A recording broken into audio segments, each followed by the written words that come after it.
Okay, hi traders, Richard here again. Let's talk about how to recognize divergence. Okay, so we've got to remember that when we use an oscillator on any of these oscillators, most indicators are lagging, okay, because they're just an algorithm of price, okay. How do we interpret price, into a percentage or into some sort of stochastic type of algorithm of some sort? So what we really want to do is make sure that we understand that when we look at an indicator, the action has already happened. Okay, it's not a leading indicator. Most of our trading that we'll do will be based on leading indicators. That's support and resistance lines, like trend lines, Fibonacci, and moving averages. Okay, but what we can do is we can especially with newcomers to trading, you can use divergence to identify the possibility of a reversal or the possibility of weakening of price. Okay, so you may not want to continue on with the trend, or you may have a system around what are you going to do when you identify divergence. Okay, a lot of indicators you can see divergence in a lot of indicators, MACDs, momentum, stochastics, etc. But my favorite and the one that's most reliable for me is the relative strength index. Okay, we're not going to change any of the parameters. We're just going to leave it at 14, keep it Dodge blue, or whatever color you want it to be. But what we're going to do is now try and have a look at what this indicator is. Now, the interpretations of the indicator can be found in the notes. All of these indicators have multiple different levels of interpretation. Some are overbought, oversold indicators, or can be interpreted as that. Others can be used as triggers to get in or get out. And others will be used for divergence purposes. So all we're really going to be looking at with the RSI is how to identify divergence, okay? And we know what divergence means. Let's have a look at what divergence means. Divergence, it's in the notes. Divergence simply means the moving apart from a single point. Okay, so if we've got divergence A and divergence B. A is becoming further away than B. Okay, and it's all originated from a single point. So what we want to do is we want to have a look at how do we identify divergence. Now, divergence is very good with double tops, right? But typically what we want to have a look at is what is divergence doing when price is doing one thing and the indicator is doing the opposite. It's diverging. Okay, so what we want to do is to identify is let's have a look at where we are in time, and I'm just going to draw this rather than actually show you in price. I'll do that. I'll show you in price second. Okay, so what we're going to do is from this point, let's just say this point in time. Let's have a look at this point in time. To this point in time, are we still making, in an uptrend, are we still making a higher high?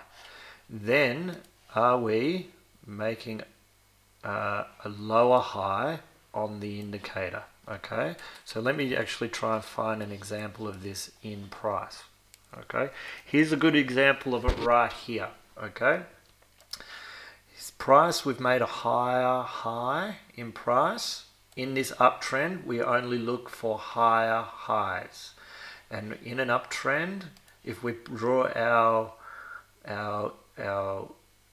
we're looking at a new high made from this previous highest high, is the indicator relative to that point there, and this point here is the indicator across the tops making a lower high.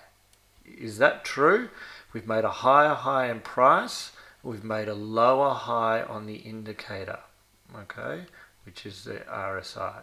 If that's the case, then we have divergence, okay, because we are splitting away. We're continuing to make higher highs in price, but we're making lower highs on our indicator, which indicates weakness.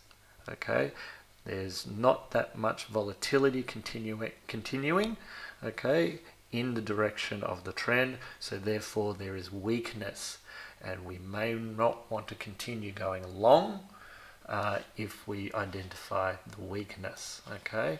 And what we can also do is we can see here that we've got some sort of trend line coming up through here, and we've got the weakness, and then we've got the break of the trend line, don't we?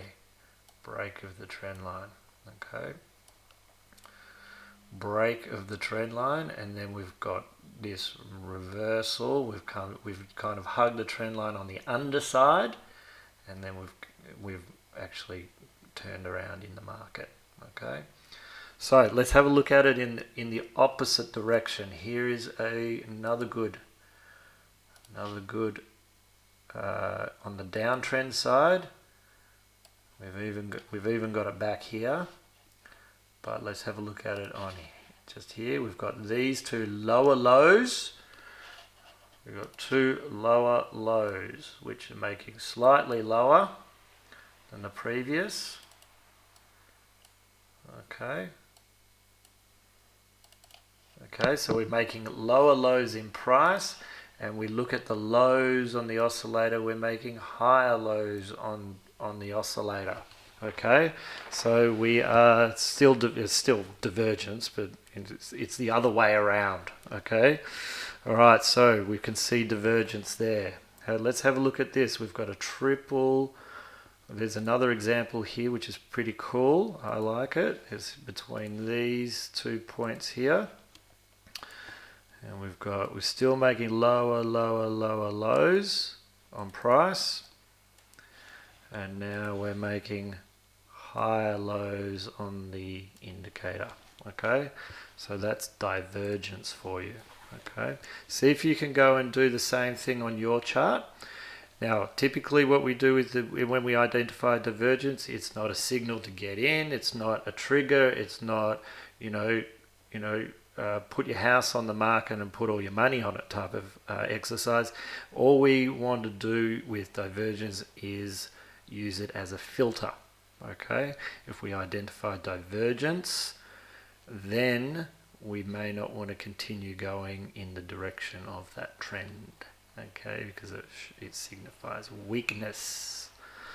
Okay, all right, I'll leave that one there.